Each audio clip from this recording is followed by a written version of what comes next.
Hi, Ryan. Hello. How are you? Hey, pretty good. Thank you for having me. I really appreciate you being here with me, and I'm honored to be here, honestly. Thank you, Yusra. Thank you so much, Ryan. I'm so honored myself so that you accepted the invitation to be here as my honored guest. And Ryan, you're such a humble, you're such a generous person. And I'm really happy that I got to know you through a friend of mine. And we're going to tell the story a little bit soon, how I came across the person that you are. So thank you again, Ryan, for accepting the invitation. My pleasure. My pleasure. In Chinese, we would say 是我的荣幸. It's my My pleasure. My pleasure. pleasure to be here. Yeah. Thank you. Thank you a lot. In Arabic, we say كل الشرف ليا. It's the all the pleasure is mine. كل الشرف Ooh. ليا. Today there Ooh. will be an exchange. Aha, kurushalia. Cute. So, to explain a little bit the idea of the talk show, the podcast, to whoever might be watching or listening to this podcast, because it comes in two formats.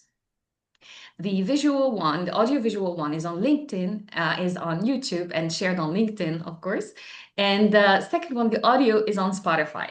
So, in case you're watching this for the first time, this talk show is a generous and open opportunity to friends around the world.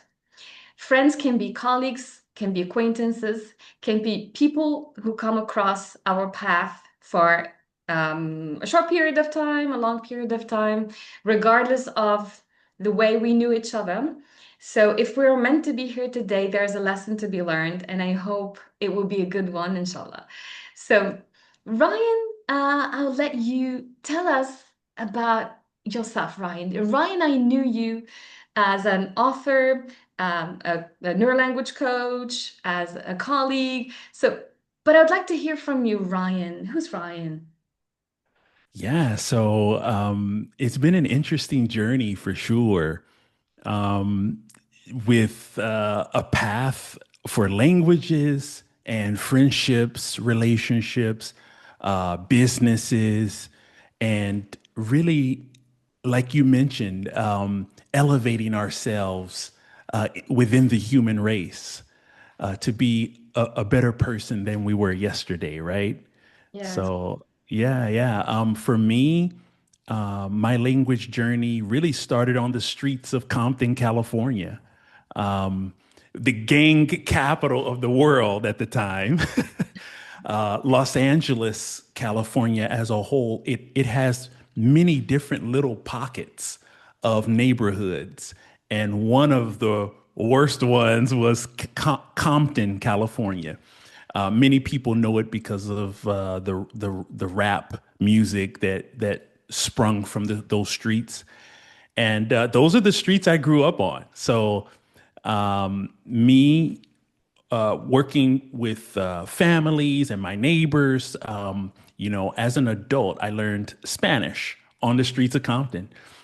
There was a huge influx of Spanish speaking families from Mexico, from Guatemala, from El Salvador, uh, and they were moving in.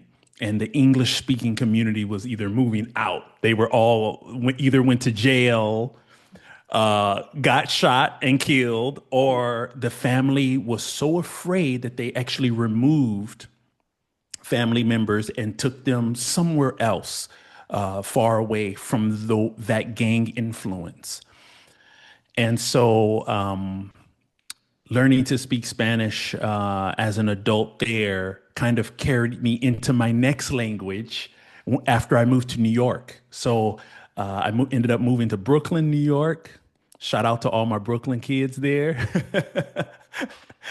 I, And yeah, on the streets of Brooklyn, that's where I really learned to speak Mandarin and Cantonese. These are different Chinese languages. Yeah.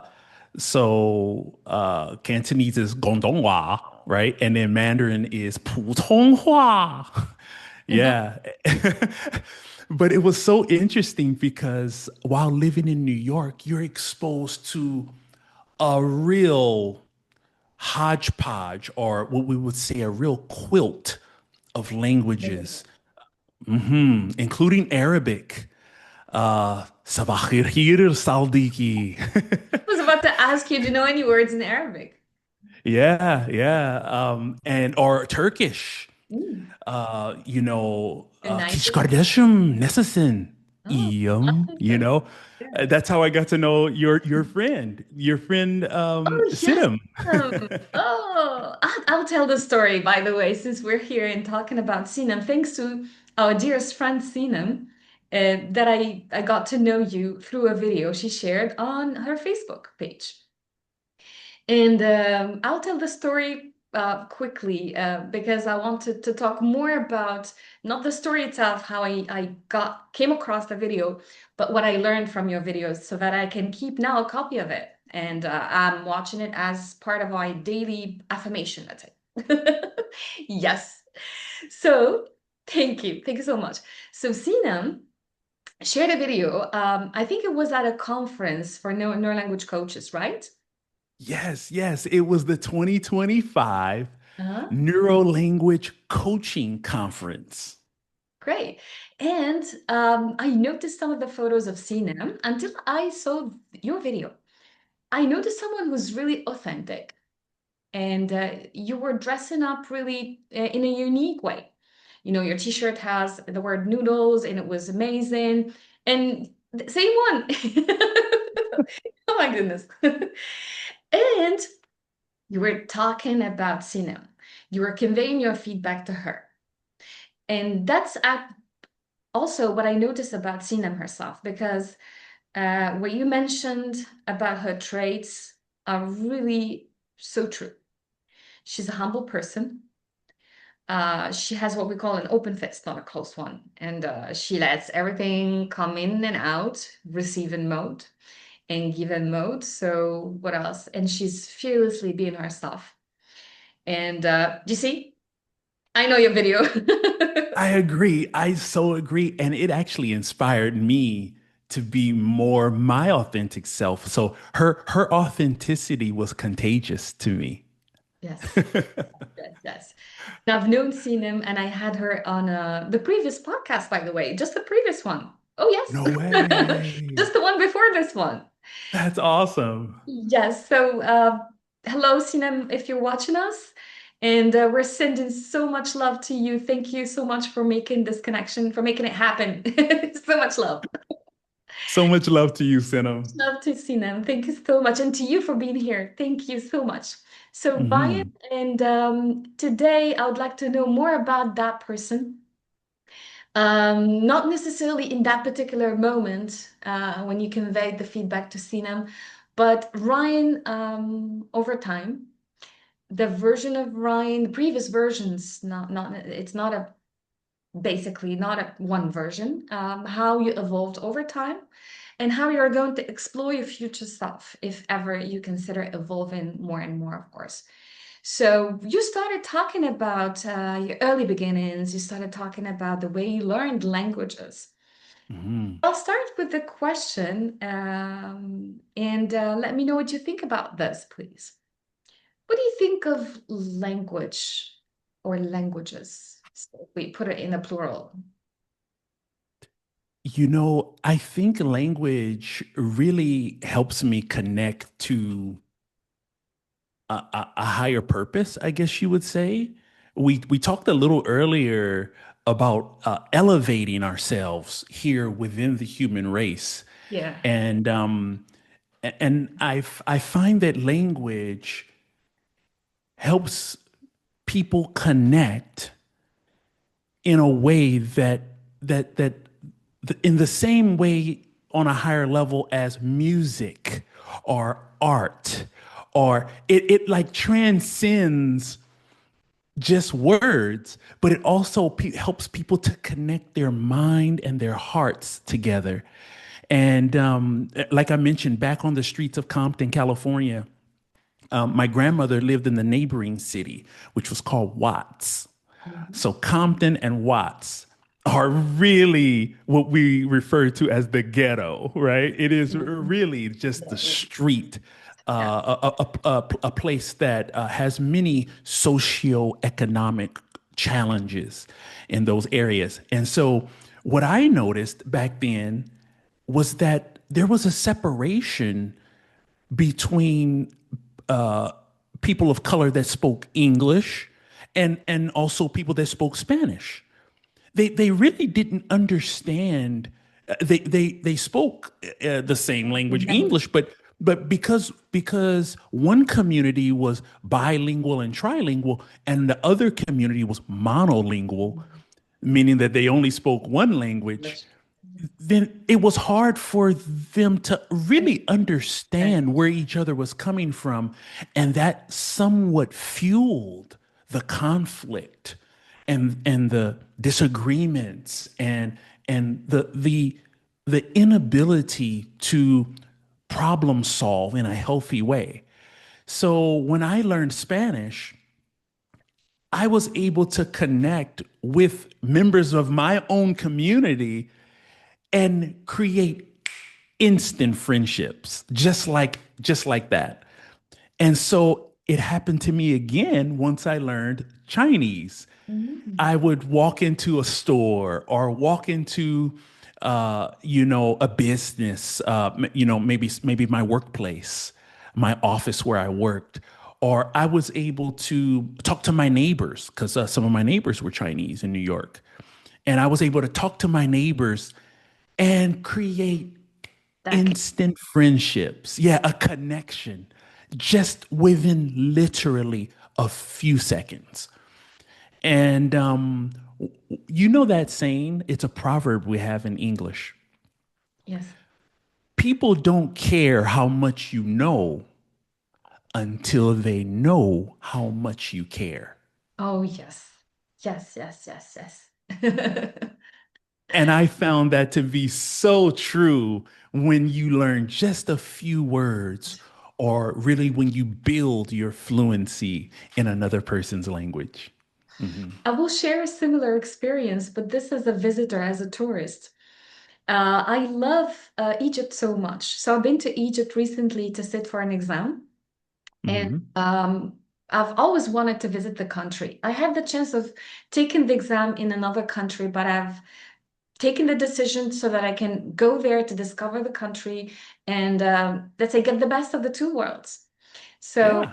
I was a tourist at that time, and uh, I mastered the dialect from what I watch in movies, from the songs, from the culture, because for us in the Arab world, in the MENA region, Egypt has been for ages, for decades, the leading country in cinema, in movie creation. It's like the Hollywood of the Arab world. Wow. Okay. So when I was on the plane, the first moment, so I noticed that there are people that speak the dialect. And there were Tunisians as well, because I'm from Tunis. So it's like I was practicing the dialect. So I was speaking my dialect with other people. And then once I got into the trance, and I got into the mood, getting closer and closer to the country, people started speaking. I've got to know people on the plane that were speaking the Egyptian dialect. And I had a student with me. She was hearing the whole conversation. She told me, Miss, how do you know that dialect? So I told her that's from the culture, that's from what I've watched as movies. And then I got another chance to practice this there in the country. So to facilitate, just like you said, caring about the way so that they understand the dialects, they understand the message to communicate. They welcomed me so well, and they were kind of surprised, not even surprised, but shocked. Aren't you Egyptian?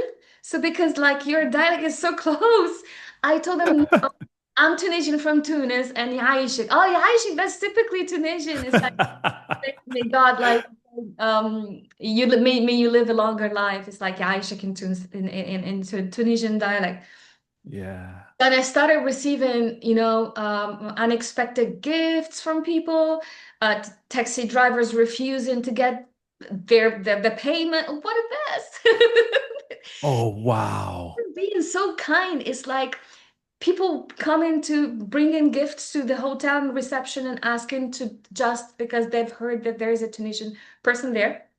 For me, the experience was wow. It was amazing. Wow. Wow.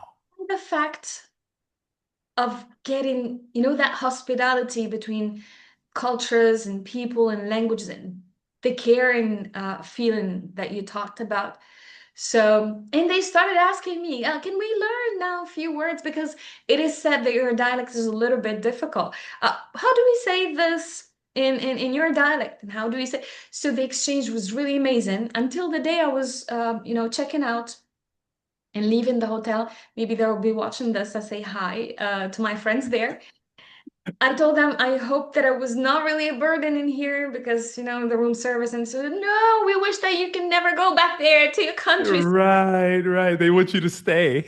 Yes, it was amazing, amazing, amazing as an experience. And and even on the day I was going to take the exam, they were praying. Uh, well, for like in different religions, Yeah. Muslim, Christians there. It's like, how did you do? How was it? I was gonna say the hospitality that you're describing here, it almost sounds like biblical, like it's something you would read about with Abraham and the strangers coming and he's It is. Sarah, please slaughter the youngest, fattest bull, you know? Honestly, trust me on this. It happened and it was amazing and had even colleagues. They came from different, just like states in the United States, they came from Mhm. different places just to take me to see the museums and to see the country and to explore Wow. culture. It was amazing. That's a recommendation to everybody considering attending a conference and maybe organizing be here and we're very hospitable and we do speak let's say the human language. I was talking about humane and human, so we that human aspect that's really interesting. Mhm. I So agree. yeah, thank you. Right, yeah, Ryan. Yes. I agree. I agree. I actually had so many friends that spoke Arabic with me in Brooklyn, actually, and they would always teach me a little something. And so it got to the point in New York. I was working at this nonprofit, right? We call it a nonprofit. Outside the US, they call it an NGO, Yo, yeah. but within the US, we call it a nonprofit. And it got to the point where I could say good morning, hello, something nice to each Yes. person. And Yeah. I started counting how many languages, and it was like over 50 languages because I never counted before. I just would just automatically respond to the person in their language, which if it was Vietnamese, chào bố sáng, or if it was, like you mentioned, Arabic, Aisha. sabah khair, right? Yeah. If it was, Italian or Spanish, buenos dias or buongiorno, Bonjour. Yeah. or Yeah. whatever, Portuguese, bom dia. Ah, In the Philippines, they would normally say "magandang umaga," right? And that's good morning, same yeah, thing. yeah, same thing. And also in a Slavic-based language like Russian, dobre utro, or Czech. The Czech language is similar, dobre rano, right? So everybody kind of has their little sing-songy Yeah. twist to it. Uh, I like the lyricism so much. Actually, there must be a reason for this. I don't know, but why? Because it seems to be very lyric. It's like the lyricism. For Hmm. us, sabah al khair. Khair is like blessings. The morning Ooh. of blessings. We wish you like your morning will be, and تصبح على خير is like may you wake up on those blessings. Uh-huh. Uh-huh. I like that. Yeah, the I culture. like that. Shukran, Habibi. Oh, shukran as well. It's the teşekkürler in Turkish as well. A lot of things, a lot of things. So Ryan, today we're going to dive now deep into our topic. I see fluent brain in me, fluent brain. Yes, Um, fluentbrain.me. yes, yes, yes, and fearlessly fluent. Tell us more about this, Ryan. Awesome. Yes, this is such a beautiful collaboration and work my life's work and over 20 years of experience going into this book, fearlessly fluent fast. What happened is the way I become fluent in multiple languages really has been part of the title, and that's becoming the kid that you weren't that you once were. I've worked with children professionally and adults as well. I've been a teacher, translator, interpreter, language coach in some form or fashion for over 20 years. And some of the techniques that we discuss in the book and also that we use as a service to help adult native English speaking adults at fluentbrain.me is really derived from the renowned work of scientists, researchers, and professors such as Dr. John Rady. He has a beautiful work out called Spark: The Revolutionary New Science of Exercise and the Brain. Dr. Hillman, Erickson, and Kramer also produced a research project called Exercise: Effects on the Brain and Cognition. And then Dr. Chun, Lei, Ding, and Peng also talked about moving to learn. This is another beautiful research project that focused on the effects on the body and movement in vocabulary learning. This was published in the British Journal of Education and Technology. So, Oh, and these are just a few. These are just a few. But this peer-reviewed research really underscores my personal experience learning and becoming fluent in multiple languages. I guess in English we would call that a polyglot. yes, I was about to say this. Now we're talking about multilingualism, but it's polyglot actually. And how important is it to you to be that fluent, Ryan? In today's world, many people use something like Google Translate, or they will use something like maybe Apple. Apple came out with a new Translate app, for their iOS platform. Uh, However, what I notice is that meeting people, real human beings, we talked about the difference between humane and human, and exactly. meeting real human beings is really how we get things done in the real world. And of course, we can use tools like ChatGPT and Google Translate to help human beings get things done. But really, it's the meeting of the minds, I guess we would say in English, that idiom of the meeting of the minds and the meeting of the Word. hearts. The meeting of the hearts. That is really how business deals are done. Yes. Stephen Covey had a beautiful book called The Speed of Trust.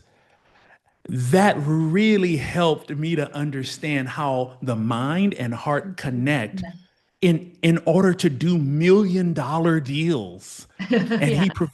he provided great examples, case studies Can you of please tell us? corporations.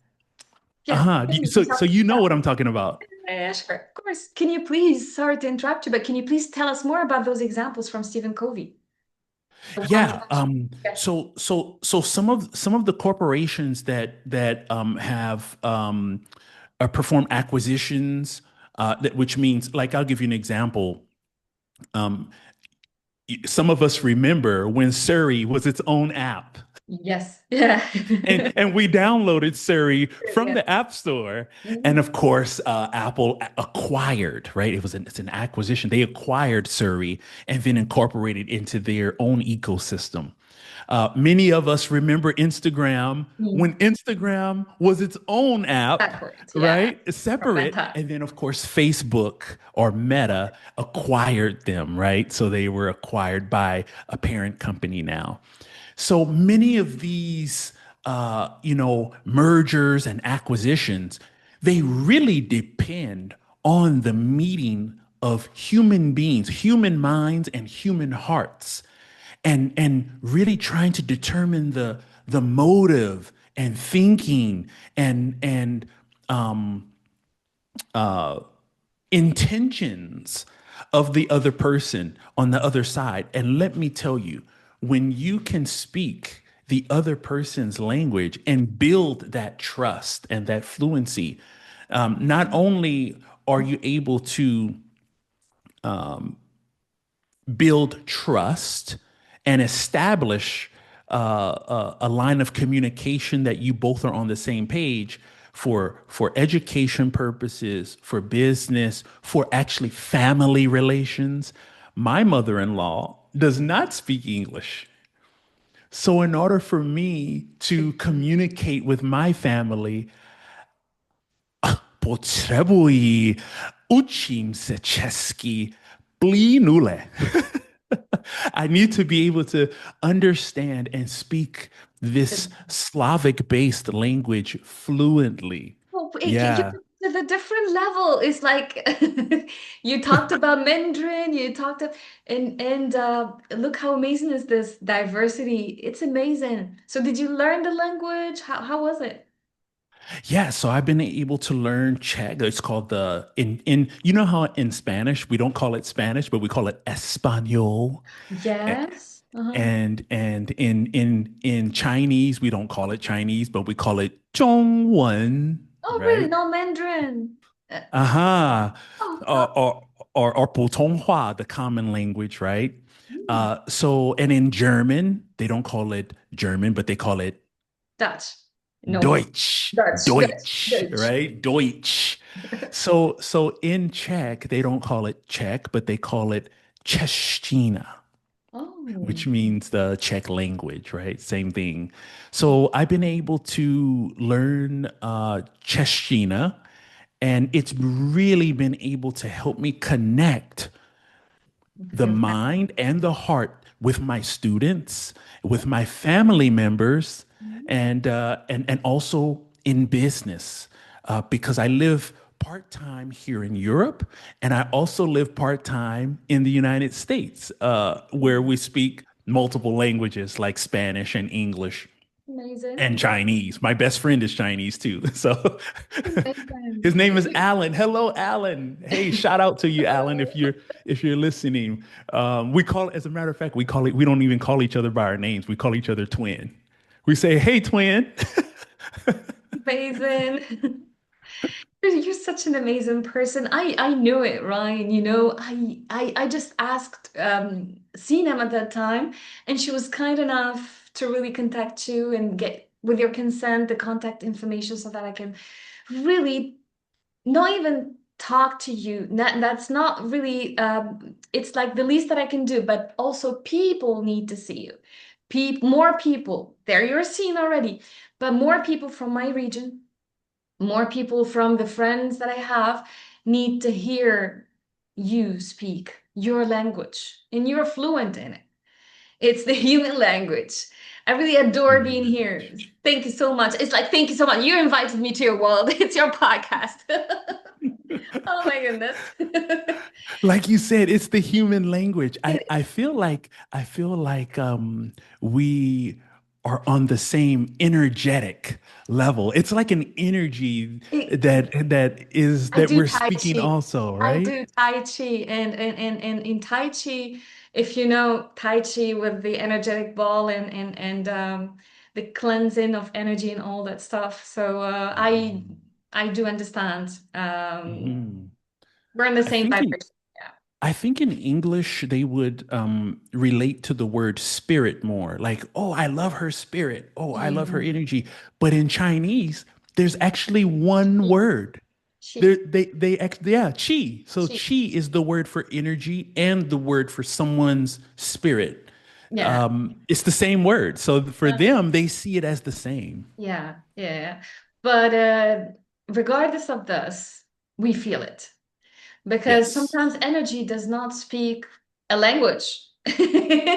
Energy speaks vibration, speaks frequency, and I actually thank you a lot. Thanks a lot. I'll be thanking you. I'll be really very grateful to today's connection. Mhm. Even though I'm based here in North Africa and you're in Europe now, so you're now in Europe or in the States. So I'm in between both. We have offices in Southern California, and we also have offices here in Central Europe. Yeah. So right now we're sharing our daytime. So you can look outside. It's daytime for me. yeah, It's daytime for you. Excellent lighting for thank everyone to see us on the podcast. Hello, exactly. everybody that's Hello. listening afterward to the And replay. yeah. But yeah, so I'm here with my family. The weather is great here in Europe Mm, right now. great. So we are sharing our summertime and the good weather with our family that lives here in Europe right now. Enjoy. And when it gets too cold for the chocolate guy here, You switch places. It's like you then we will go to where the warm weather is in California, right? And in the US. it's amazing. It's amazing. As long as you're happy, as long as I can see this from, I can feel it from your energy. I can see it from your body language. I feel may you be blessed even more with your lovely family and may you have a fulfilling life. Speaking about fulfilling life, the podcast is called Ikigai, which is a term, which is a term really purely Japanese, which means life purpose. Mhm. We I might love this concept. I love the concept of ikigai. Hmm. Ikigai, and I believe not in one life purpose. That's why the guests, whoever is here, feels free to explore as many life purposes as we have. So, as for Ryan, if I ask you, it's not a question, maybe as a reflection. Do you consider Ryan now that you have found your life purpose? Yes or no? It doesn't have to be yes or no. Maybe it's still a quest. What do you like, Ryan, in life? What makes you happy in life? Let's see. When you invited me on the podcast, I looked up the diagram of Ikigai, and of course, I was familiar with the concept beforehand. However, the diagram is really what got me.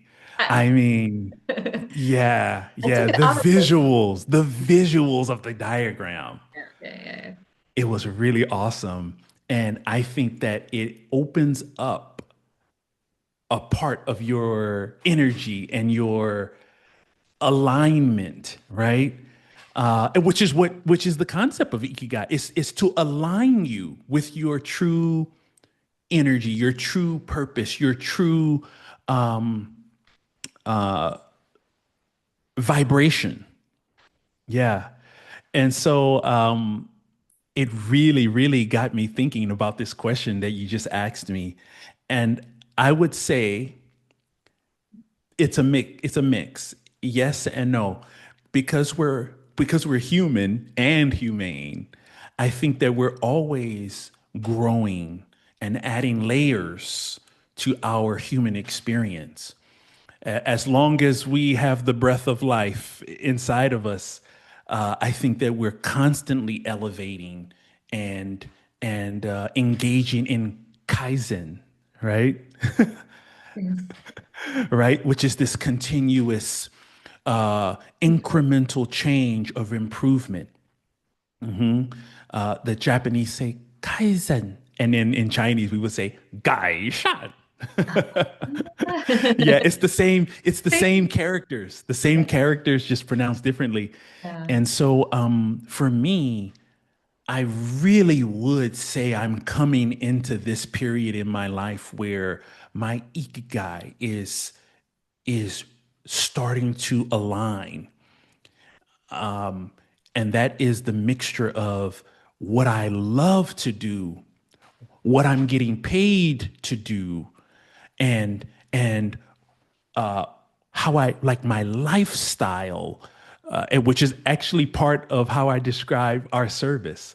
So Yeah. I describe, for those that are not familiar with me and who've never heard of me before this podcast, uh, I describe myself. My name is Ryan Johnson. I'm the husband, father, and founder of FluentBrain.me, where we help native English speaking adults build confident fluency in their foreign language. And that's all without hustling, reading grammar books 24/7, giving up your lifestyle and what you love doing, and also without stopping the things that really make you you, right? Because we're all very busy as adults, as adult professionals. So this ikigai actually aligns perfectly with how I describe myself, how I describe my service, how I describe my business.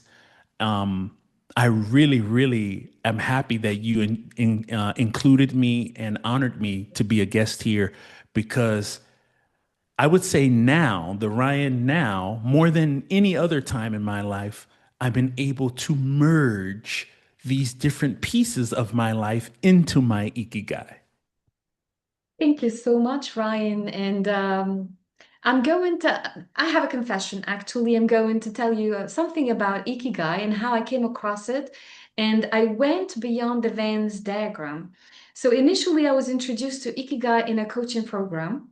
It was part of the coaching is like to try to not visualize, but try to understand a huge concept through that Venn diagram. But later on, after research, so I've written an article, I've interviewed native Japanese teachers, I've talked to people. So, and they told me that Ikigai goes beyond that Venn diagram, that we initially tried to frame it a little bit into the lotus flower, with the profession and yeah, what you love, what you need, what you can be paid for. So it goes beyond. The Ikigai, they told me, it's that the secret that keeps you alive, that can make you wake up in the morning full of motivation to lead the day. And it can simply be just sitting near the beach and sipping your coffee or tea and seeing your children play next to you, having your wife next to you. That keeps people alive longer than others. Because Ikigai was it's even a book, the novel that has been published. Um, Over, I think, 100 people that were interviewed about the secret of longevity in a village, Ikunawa in Japan. So I wanted to know why people live longer than others. And most of them, they said that they were leading life with purpose. So everyone has an ikigai. Sometimes it can be, for me, it's the podcast. This podcast itself is an ikigai. It's like I'm doing it because I love it. I'm not being paid for it, but I'm doing it because some people sometimes they connect through my podcast. It helps other people know each other. It helps other people learn from other people's stories. And I'm getting better and better in this. It has improved since the first episode, and I'm considering the next season, upcoming September, to take it to the studio. But yeah, yes. But how can I host my friend foreigners from abroad? So still Zoom is something that I will be needing, except if maybe I'll be meeting friends in conferences, for instance, and record on the spot. So I'd like to make this experience much more authentic. It's authentic, but much more in person. I would like, for instance, maybe to visit the country of the speakers or vice versa. So I will see how things will evolve. But this podcast, I see it as the Ikigai, as you mentioned. It's a life purpose. It's going to be there. Whoever has a story to tell, whoever needs to speak about oneself. I had friends speaking about their book launch. I have a friend, she's a single mom. She was speaking about her true self and how she went through that, that journey of getting back on track. So it's part of advocacy, sharing, collaboration, an open space, and who knows how what can happen afterwards. And I this love that. It seems like to me, on the outside looking in, it seems like that this podcast is helping you to hone and refine your ikigai. It's like helping you to like concentrate it into like a focused beam. to see my Yeah. friends, make new friends. Actually, I made new friends through this podcast because sometimes they can't visit the country, other times I can't always travel. So it's good to stay connected. It all started in COVID. So we started talking to each other, it was purely remote. And then I kept it as a tradition. It's there. It's going to be there like forever. And I it's a think bit so. like, I yeah. think so. I think so. The wonders of the internet have actually really made the world a lot smaller after, especially during and after COVID. I'm going to ask you a question, Ryan. It's another reflection, Ryan. It's not a question. And this is, I hope it's not straightforward, but Ryan, the way you spoke to Sina, um, how can I would like to ask the question, and I'm trying to collect all the ideas that I have in mind. Um, how useful do you think how useful do you think it is to tell people how good they are, how wonderful they are? You know, we are exposed to so many different types of information all day long. The internet can be a double-edged sword for many of us.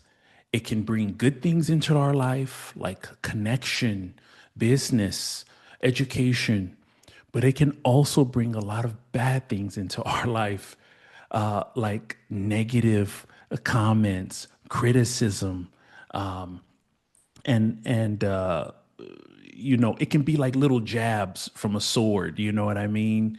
So we can also receive bad news over the internet.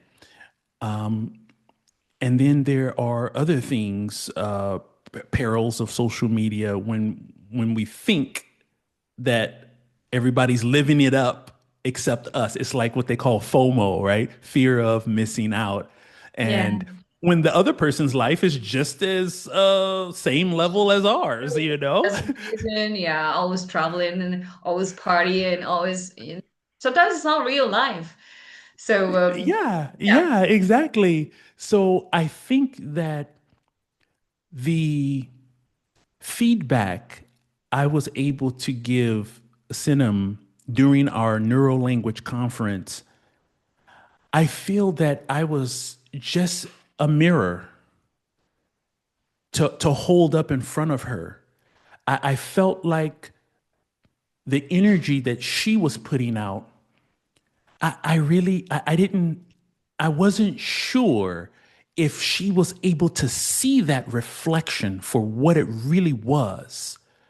When I looked in her eyes and I could see the energy around her, I wasn't sure if she could actually see how bright she was illuminating the room.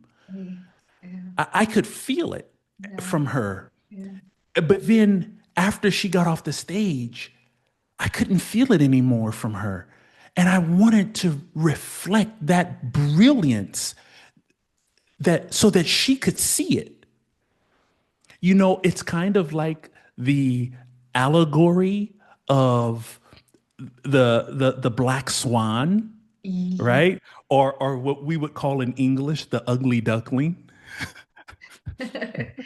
Yeah. Because the baby duck actually wasn't a duck, it was a swan, and it was beautiful. And I read this story to my younger students, and I feel like that type of fairy tale or allegory, what we call it in English, I feel like that story is what represents my interaction with cinema. I feel like because she asked me to repeat it. Yeah. The first version was much better. By the way, what you saw was a reproduction of a conversation that Cinnamon and I had privately. It Mm. was just me and her. Yeah. And she says, Ryan, this was so interesting what you just said. I want to keep this for later. Do you think you can repeat it? So the first version was much better than what I had to reproduce on camera, and so I apologize for. I actually feel bad about that second version of it. No, the version that I have is amazing. I told you. So because of this version, now we're talking together. It's amazing. It's amazing. And allow me, please, to tell you a few things about Ryan. So Ryan, I see you as illuminating, as you said. I see you as a generous person. I see you as someone who has an open mind, open fist, open heart, and this makes you very unique. And we are lucky as your colleagues, your family is lucky to have you, your wife, sisters, if you have any daughters. I do, I do. I have two sisters. They're so lucky to have you. Your energy is contagious. Yours And too. Yours too. oh, thank you. Thank you so much. And Ryan, with this energy, with this potential, with this vibration, uh, linked to coaching, how is it? Tell us more about it. Yes. So a part of coaching actually is reflecting like a mirror Exactly. for the coachee or the learner to be able to not just see themselves in from a different angle. Actually, for animals, did you notice for animals that are sentient? What we say, right, in English, this word is very rich and kind of Yeah. flavorful. Sentience. So animals that are sentient, that means that they can recognize themselves. When they look in a mirror, they know that's Yeah. me. Yeah. That's not another animal, but this is me. Not all animals are sentient, but some are. Dolphins, ravens, some monkeys Oh, or really? apes. Hmm. Cats, are they? Elephants. Uh-huh. Oh, mhm. Yeah. So Yeah. some animals in the animal kingdom can realize, hey, this is what I look like. And Mhm. so many times the way you will know that they recognize themselves is they will start to look at themselves from a different angle that they normally cannot see. So they will turn around, they will look at their booty, they will open their mouth and say, "Hey, look, I can finally see what's inside my mouth," because your eyes can't see in your mouth, right? Yeah. They will look at their ears, at their hair. They will start to examine themselves from a different perspective. And excuse me, That's it. thank you.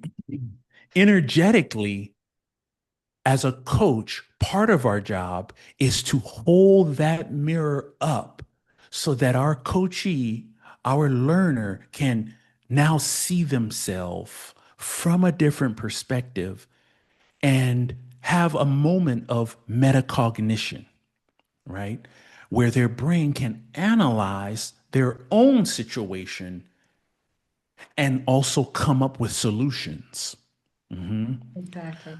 I feel like this energy that we're talking about right now can be used in such a way that it can produce good results in coaching.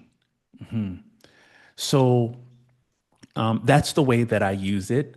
I also use it in order to help within coaching, in order to help people.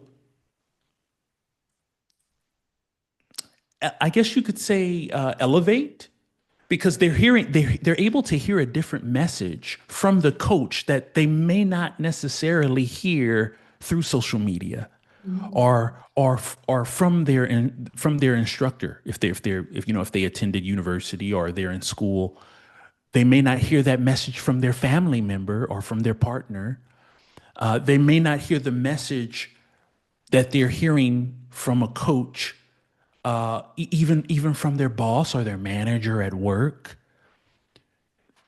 And so I think the value in sharing this kind of energy that we're talking about now, of Kaizen and of Ikigai, really, I think, not just elevates them in their career, but it is able to elevate them as a human being, so that they can pass those tools, those skills, those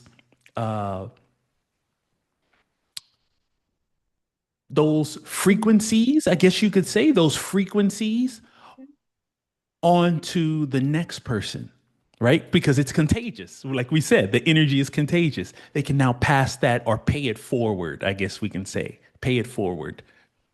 Thank you. Thank you a lot for sharing. And I can feel your energy while talking about this and while sharing it generously.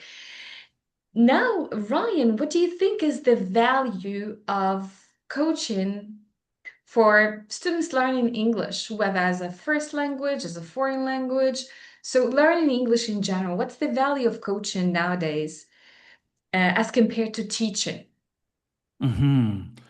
One of the values is the relationship between a teacher and a student is very top heavy.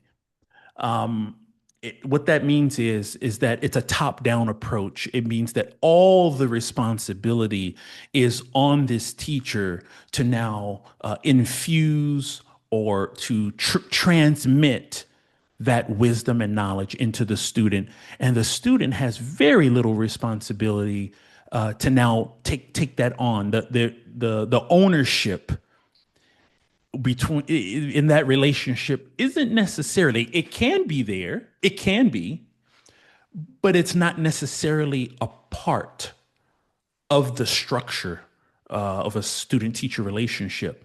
Whereas ownership, accountability, all of that is included within coaching. Whereas the coach and the coachee are more on the same level, right? They share the responsibility of the experience, transmitting or transferring. It's more of a transfer of wisdom, knowledge, reflection, and improvement between a coach and a coachee. And the coach is simply facilitating that process. and the coachee is accountable and taking ownership of the process on their own, Yeah. which leads to much better results. Yeah, I can fully relate to this because once I was going through the ICF coaching myself and the training, so my vision to coaching according to, because every school of coaching refers back to a certain standard. So as for ICF, for instance, we see coaching as a partnership, a co-creative space of the coach and they call them clients. So the appellation of a coachee changed over time. So now it they prefer to be called clients from the organization, and the less of transfer. Look at the beam of light there. It's amazing. You should just I just noticed that. Ah. biblical aspect of this podcast today. Getting even more and more biblical towards the end. Oh my goodness, that's amazing. That really is awesome. In Yes. Czech, we would say, "To šikovné." It's awesome. Hallelujah. Oh my goodness. So that's it. Coaching is like a kind of a partnership. And and by the way, the coach for ICF does not take any credit for of the results. It's like the full responsibility of the person who's being coached because it's someone's life. Part of Mhm. the agreement is that everyone is responsible. So we're there, we facilitate the journey, and but the results they're fully related to the person who's being coached. Mhm. And as for the results, what else? As for the process, it's an amazing journey. Yeah, Uh, they did the work, so they deserve the credit, right? exactly, exactly. So basically, that's a magic world. So look at the magic there. So, get some light, please. That's awesome. If I we've love planned it. this, if we've planned this, it's not staged, guys. If you're watching this, it's really improvised. Totally not planned. Totally not No, planned at all. it's not. Ryan, how amazing is this? And how fluent are we today, energetically speaking? So, so one more idea I would like to explore with you, Ryan, Sure. is the idea of transitioning from being a teacher to an entrepreneur. How was it? What's the importance of this for you? Can you tell us more about this, please? Yes, it sure has been a journey. Let me tell you. You know, as a teacher, your responsibilities are varied for sure.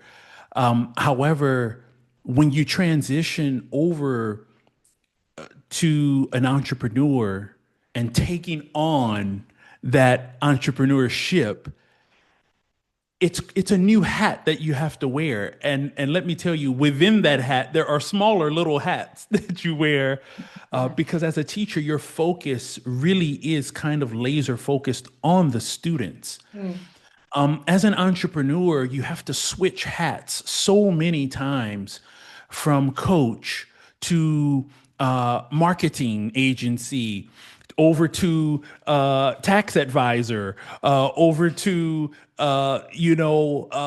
bookkeeper and accountant, Yeah. over to back over to the students and provide instruction and plan all of the lessons, and then switch your hat back over to, okay, let's see, is there free space on my calendar, and do I have enough time for holiday and vacation, Until that. Yeah, yeah, yeah, yeah, yeah, yeah. and so on and so on and Um, so on.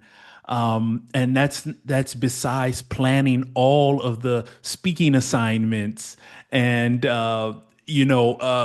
NeuroLanguage conferences and some of the other ICF meetings that you Yeah, have, yeah. right?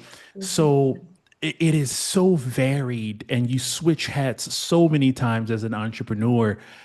You really do have to take some woosah moments, right? In English, we would call it woosah.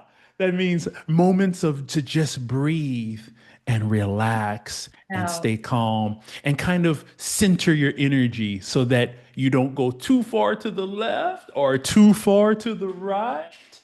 And that type of centering and stability really transfers over to the results that you're getting out of your students. Not students, out of your clients. yeah, I still have to remember with my speech there. it's fine. So aligning that energy and centering that focus really does produce tangible results in your clients that they can see, feel, and see in their own lives. Yeah. Exactly, exactly. Mhm. And your journey of being an entrepreneur, actually, I tried a little bit part of it when I was considering a career shift during COVID. So that's Yes. when I started podcasting, because podcasting was part of promoting my courses and my lessons at that time. And it was partially that, yes. And what else? So I tried myself wearing those different hats.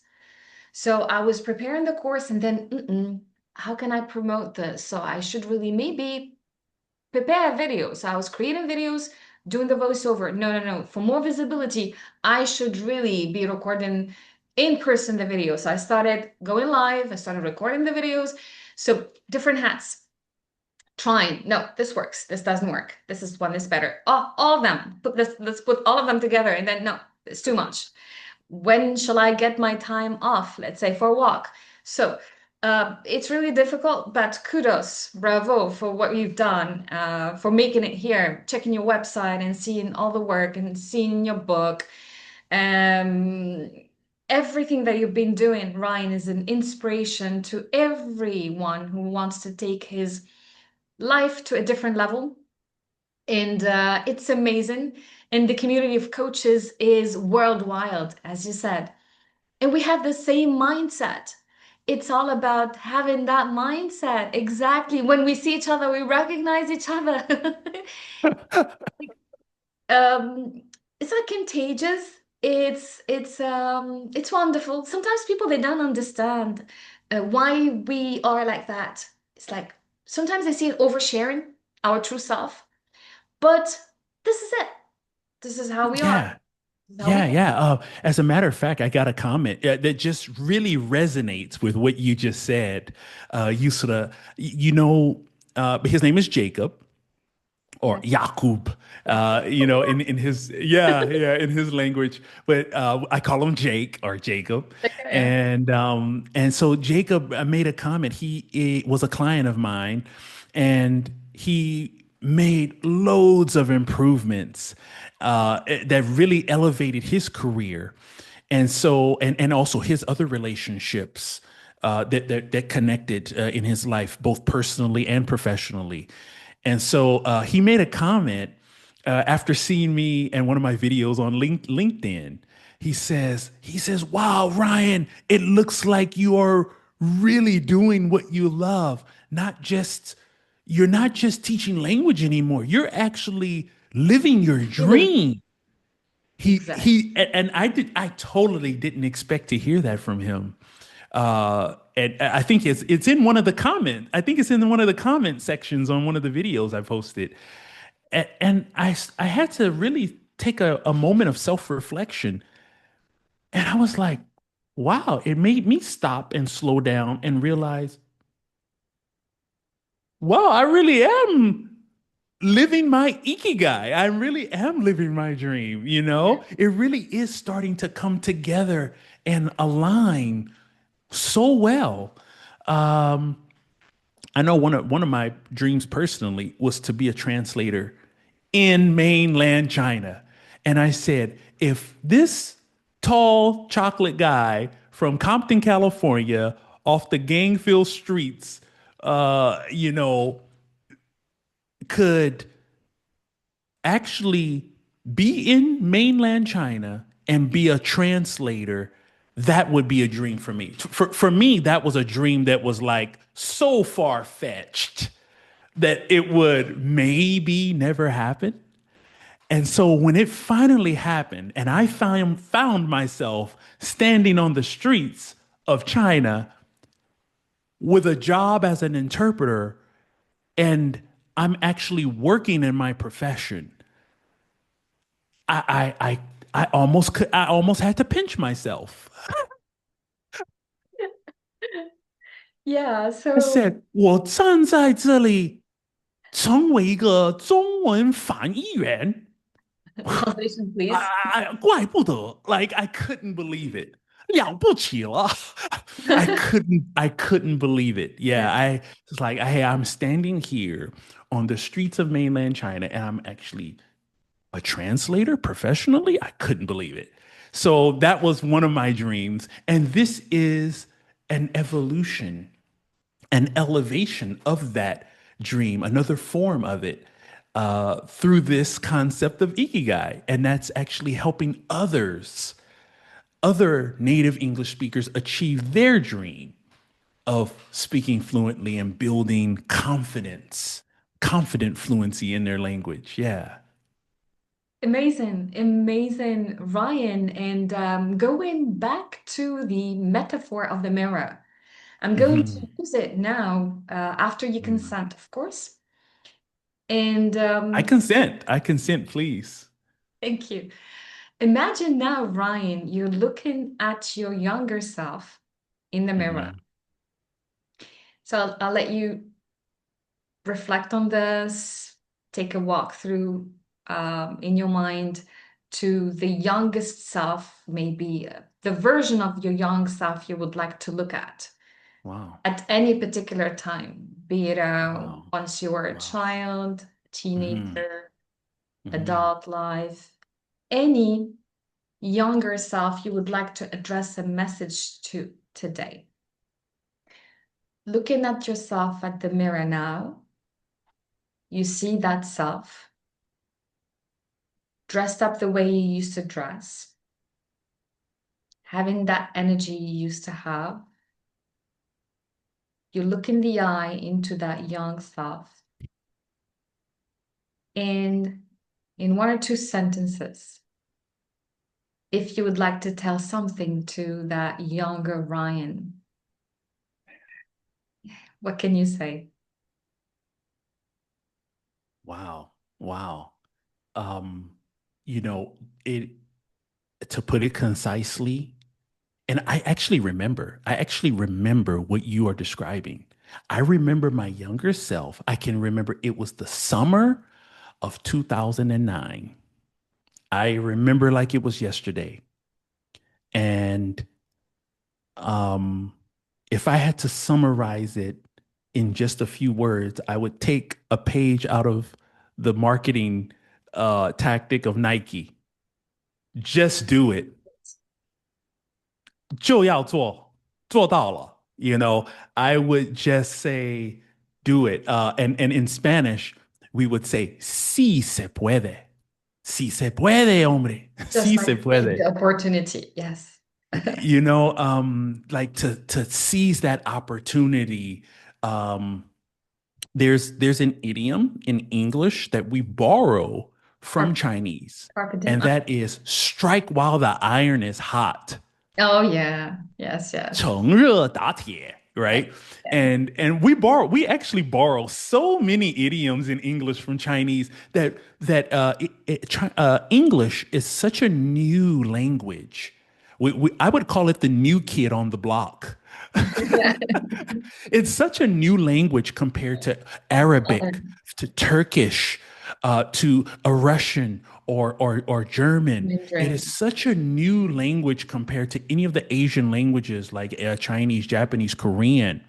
Uh, it's such a new language that it borrows from Arabic, from Hebrew. All of the numbers on our watch, There. all of the numbers on our calculator are not English, they're Arabic. Arabic. And I'll tell you something else. You know, cipher, it's a صفر in Arabic. Cipher, a, Yeah. a صفر. Algebra, الجبر, علم الجبر. Yeah, yeah, yeah. Camera, camera, القمرة من القمر. the moon. No way. Yeah. القمر. That is so cool. I love it. Thank you for Yeah. sharing that. There is a documentary actually well known. It's called 1001 Inventions. It was funded and produced by the British, I think the British Ministry. And it talks about all the inventions there were at a particular time by Muslims and Arabs.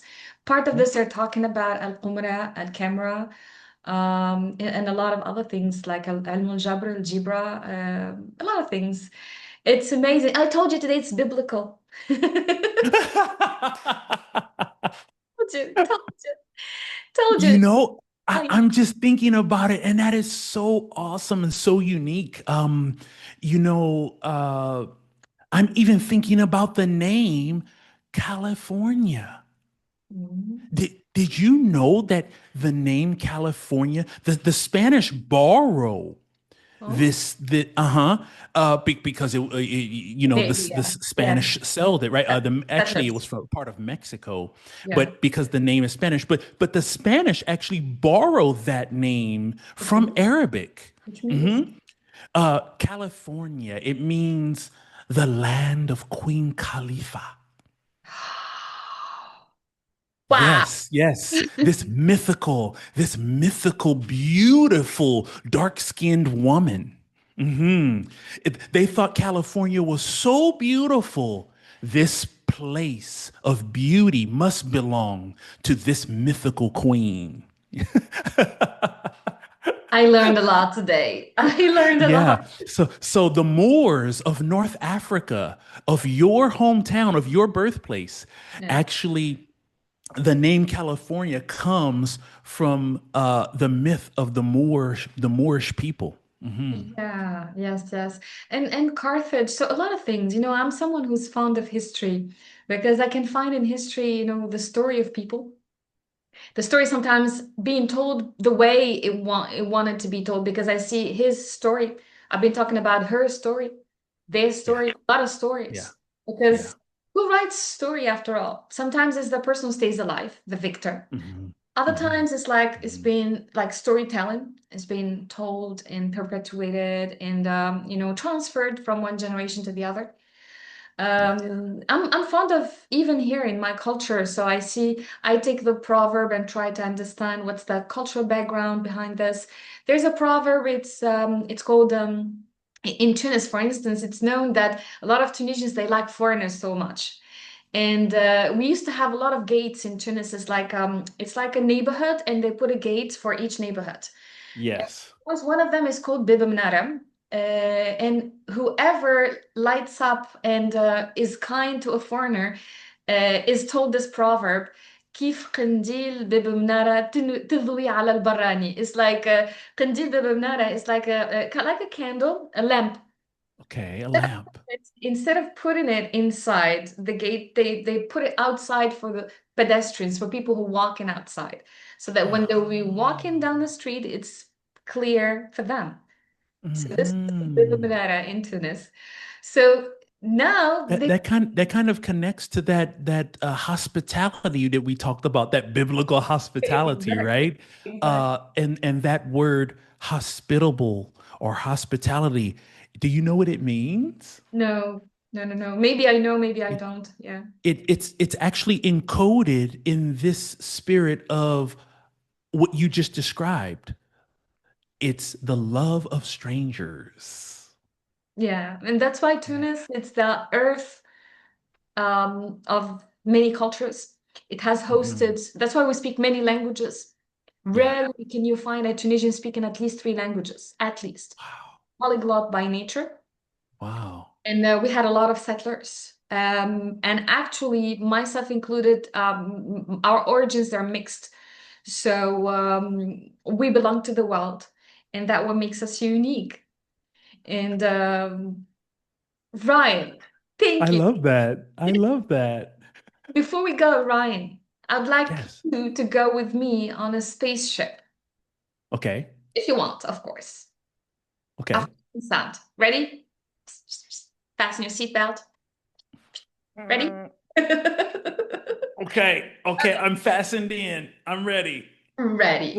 Warp speed, Captain. So you're the captain. You're the captain. You're going to. Mm, how do you imagine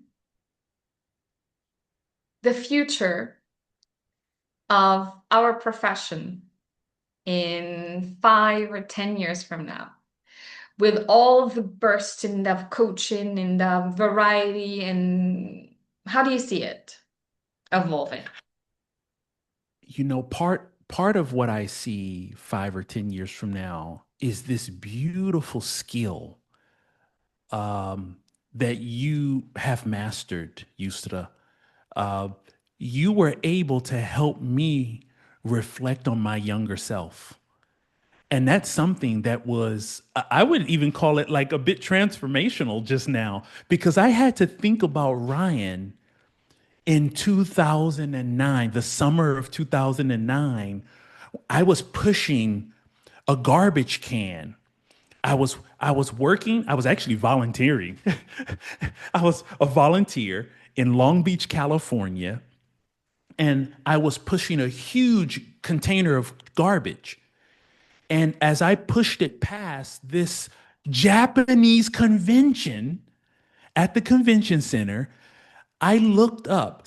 By the way, before that, somebody had recently told me that I could never Achieve. uh, achieve my dream. Mm. They said, hey, this other person, they actually gave an example. It was a friend of mine. They said, Jonathan, yeah, Jonathan can do it, but you, no, don't even try. Why are you even trying to do that, Ryan? No, it's better for you to just focus on something basic. And Um, this was a person that was older than me, who was in a position of authority. They told me this. And so that was playing, that negativity, that negative energy, it was kind of playing in the back of my head on rewind. It was on the rewind button, right? So it was kind of playing in the back of my head. But I was really trying to push it back and push it down. Let me tell you, I was pushing that container of garbage past the Japanese convention, talking about Ikigai and Kaizen, right? yeah. And on stage was an English speaking person that was having to have his speech translated to the group of thousands of Japanese delegates. And as I'm pushing the garbage, I actually stopped. It stopped me in my tracks when I saw who the translator was. The translator was a young Caucasian man. He was younger than me, and he was translating into this beautiful Japanese language what the speaker was saying. And I thought, I saw myself inside that young man who was younger than me. I said, wait a minute, if he's younger than me and doesn't have as much experience that I have, I'm pushing the garbage here, questioning myself, doubting myself. Your reflection that you just performed with me, Yusura, actually helped me reflect on my younger version of myself. I think that capturing those types of moments, what I would say to my younger self back in 2009, 15 years ago, what would I say to myself? Those kinds of moments, I think, are the true essence of coaching. Those transformative moments are really what will help me to leave our coaching session in an elevated state than when I came in to meet you, you know? I think that is the future. Creating those kinds of transformational experiences are the future of coaching. Thank you. Thank you for sharing. Thank you for sharing, first of all, your younger self version with us. Thank you for sharing the authentic self. Thank you for sharing your true self. If I ask you one more question, Ryan, if there is something you learned today new about Ryan, what would it be? If it was one more time, please, I want to make sure I understand it If there perfectly. is something new, if there is something new you learned about yourself today, what can it be? Something new that I've learned about myself today is I want to touch back on that little transformation is that never to doubt my ability to elevate, never to doubt for even a moment what I can accomplish. If you can think it, you You can can make, grab it. yeah, Yeah, yeah. exactly. Such a great pleasure. I hope this won't be the last time we talk, and I hope this will be the beginning of a friendship. I'm an open book, and I'm here if I can help with any possible way at the human level, at the professional level. And I'm so happy and honored that a simple message to a colleague made it that we talked together. And I'm grateful for your humility. You're down to earth. You accepted the invitation without knowing me so well. Just by testing the energy, by talking to each other, you said yes. You're someone who's really unique, and I'm honored, really.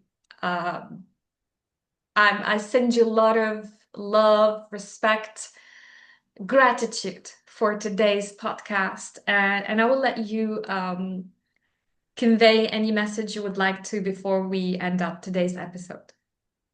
Sure, sure. I would like to say, as soon as I heard your voice, I was hooked. And really, that's why I said yes. It's because it was you, Thank you. Yusra, right? And like that's your head. Is your name Yeah. is Thank you for you pronouncing know. well in Arabic. It was because it was Yusra. That's why I agreed. Your you have so many, and I said this before we started the program, but I'll say it again so that everyone can hear.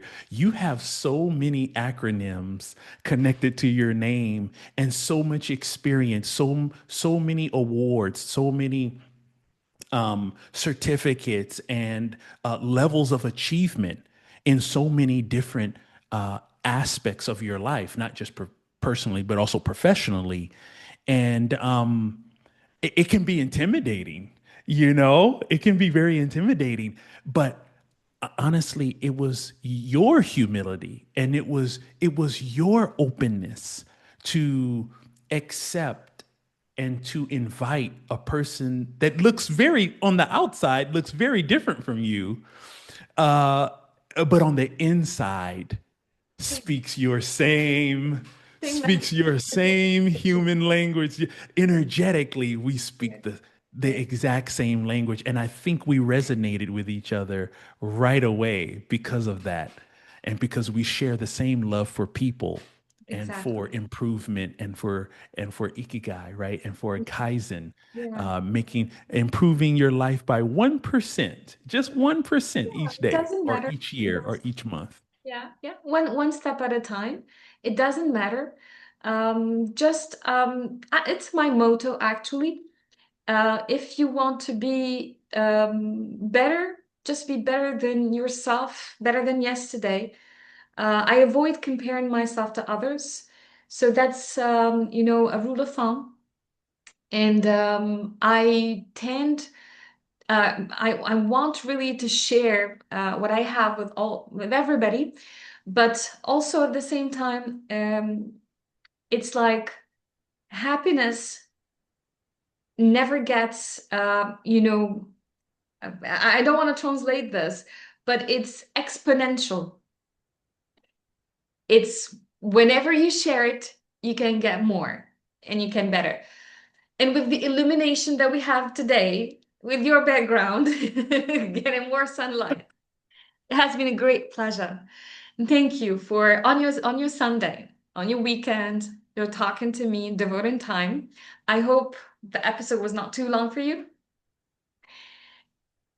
No, no, it wasn't. It wasn't. I think we're on the same page, Yeah. and we have the same goal Yeah. in achieving what we're sharing here on the podcast. So it wasn't too long for me. I hope it's not too long for No. our listeners listening to the replay here, but it wasn't too long for me at all. I'm sure they will enjoy it as much as I did. And welcome to the Ikigai family, Ryan. Thank you. Thank you so much. Shuk Shukran. shukran. Shukran. Thank you a lot. Share, share. So to everybody who's watching, Gracias, muchas gracias. thank you. Ryan and I were saying to you, thank you so much for tuning in to watch this part of the episode. And we thank you so much. Ryan, would you like to say something before we wrap up? We go? Thank you for letting me be here, and I hope everyone enjoyed this episode of Ikigai and Kaizen podcast. Please feel free to reach out to Yusra or to myself. Where can they reach you, Yusra? So I have my website, so I'll be mentioning all the details related to you as my guest, and also my website and email. And you have your website as well and your email if you allow me to share them, so that they can really get in touch with this energy that I had the privilege of talking to. Awesome, awesome. We have a YouTube channel, we have an Yes. Instagram, we have LinkedIn, and we also have our website, fluentbrain.me. You can also pick up the copy of the book that Oh, we have out. of Yeah. of course. Fluently, fearlessly fluent fast. Fearlessly fluent. Yes. Yes. Thanks a lot. Thanks a lot. And to everybody who's watching us, thank you so much and goodbye. Bye bye. Naslarano. Masalema. Bye bye. 下一次见。Ciao, ciao.